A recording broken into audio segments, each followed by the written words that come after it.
രാമു, നമുക്കൊരു മാവിൻ തൈ വാങ്ങാം.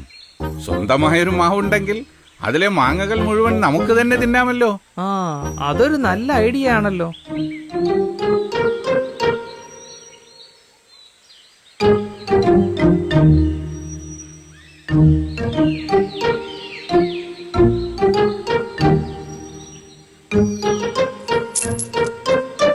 നല്ലപോലെ വെള്ളവും വളവും ഇട്ടാൽ ഈ മാവ് വേഗം കായ്ക്കും.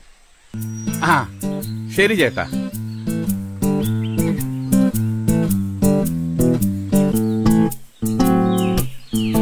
രാമു, ഈ മാവിൻ തൈയുടെ മേൽഭാഗം ഞാൻ എടുക്കാം. നീ ഇതിന്റെ താഴത്തെ ഭാഗം എടുത്തോ. മേൽഭാഗത്ത് മുഴുവൻ ഉറുമ്പ് കാണും. സാരമില്ല, ഞാനത് എങ്ങനെയെങ്കിലും അഡ്ജസ്റ്റ് ചെയ്യാം. നീ ഈ താഴെ ഭാഗത്ത് ദിവസവും വെള്ളം ഒഴിച്ചു കൊടുത്താൽ മതി കേട്ടോ. പാവ രാമു അതും സമ്മതിച്ചു.